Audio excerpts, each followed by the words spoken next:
Bismillah, assalamualaikum warahmatullahi wabarakatuh. Sampurasun, ngapangkeun nami abdi Aris Salahuddin Baihaqi. Di dia daripada sebagai ngabahas pelajaran bahasa Sunda. Anu materina nyaeta pakeman basa. Mangga perhatoskeun ku sadayana. Pakeman basa kabagi jadi dua bagian. Anu kahiji babasan, anu kadua paribasa. Ieu babasan jeung paribasa teh kagolongkeun kana pakeman basa. Nyaeta ungkara anu kekecapan jeung hartina geus matok turta teu bisa dirobah deui. Pakeman basa sok disebut oge idiom. Idiom. Idiom teh asal katana, asal basana tina basa Yunani.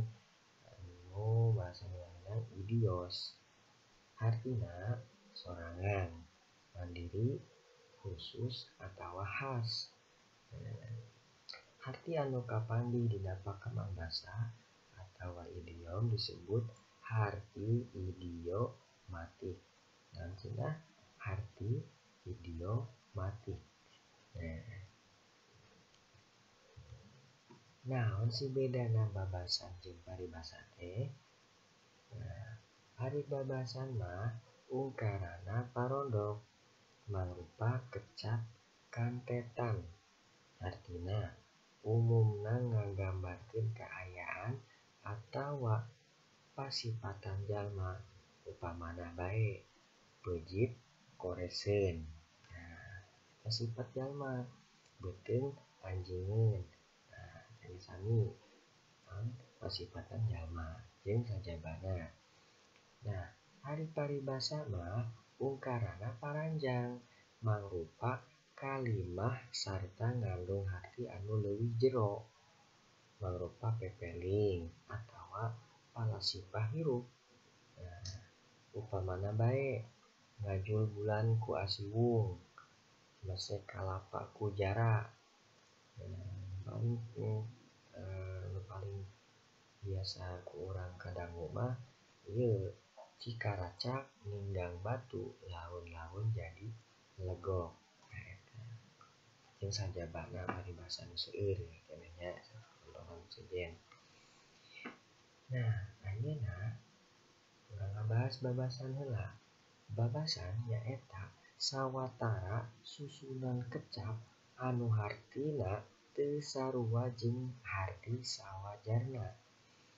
Tapi biasana geus kamafhum ku sarerea atawa ucapan maneuh anu dipake dina harti injeungan. Kalau dalam bahasa Indonesia, babasan itu adalah sebuah ungkapan.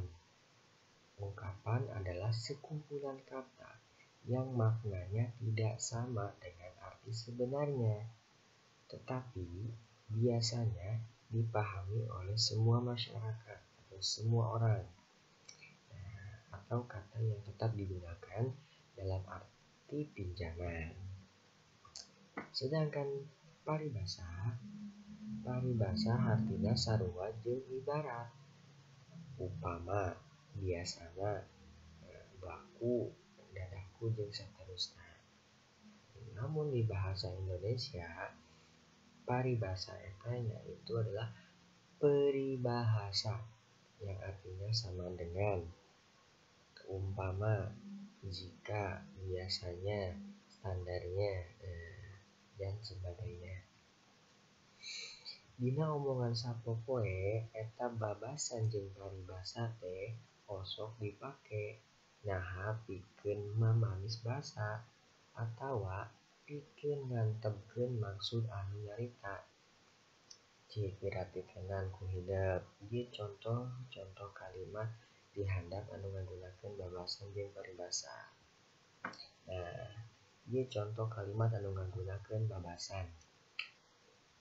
Nu kahiji, ulah atah anjang atuh ari kadulur teh geus bisi matak teu wawuh. ulah atah anjang atuh ari kadulur teh geus bisi mantap teu wawuh. Di dieu kalimat atau babasana nyaeta atah anjang. Anu cetak miring hurufna. Arti atah anjang adalah jarang berkunjung atau jarang bertemu saudara, atau jarang bersilaturahmi. Nah, makanya atah anjang itu artinya jarang berkunjung ke saudara. Jadi artinya tuh ulah atah anjang ya. Jangan jarang berkunjung, jarang ulah silaturahmi, ulah putus silaturahmi. Jadi harus terus jalin terus bersilaturahmian. Tuh. Terus nu kadua, leuh kayung yun ku galih mah hampang birit tarang ngangkekeun ari dititah teh. Nah, naon babasana? Babasana nyaeta hampang birit.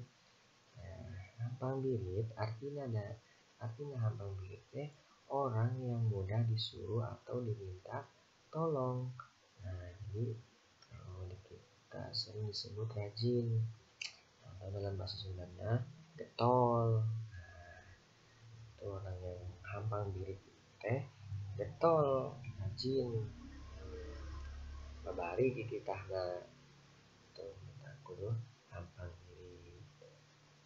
Terus anu katilu contoh babasan kade ulah kena boga prestasi tuluy gede hulu ke batur teresepeun. Nah, babasana nyaeta gede hulu. Arti gede hulu nyaeta besar kepala atau sombong. Terus contoh kalimat anu ngagunakeun paribasa. Nah, contoh kalimat anu ngagunakeun paribasa anu kahiji, ulah awun tah ari boga rezeki teh kudu bisa ngeureut ngeundeun ngarah aya simpenan keur poe isukan. Artina kudu bisa ngeureut ngeundeun nyaeta kudu bisa nyukupkeun rezeki atawa pangala anu saeutik. Nah, harus cukup dengan rezeki yang sedikit, harus bisa nyimpen. Tuh. Terus anu kadua contohna sing dekel bae diajarna ujang geuning paribasa ge lamun keuyeng tangtu pareng ku soson-soson mah bakal kahontel mun dipimaksan. Arta ieu paribasana nyaeta lamun keuyeng tangtu pareng. Nah, artinya teh jika bersungguh-sungguh maka tujuan yang dicita-citakan akan tercapai. Nah, jadi kalau dalam bahasa Arab itu ada peribahasanya manjada wajada. Kalau bersungguh-sungguh pasti bakal berhasil. Nah, eta contoh kalimat anu ngagunakeun paribasa. Tas sakitu bae materi anu ayeuna.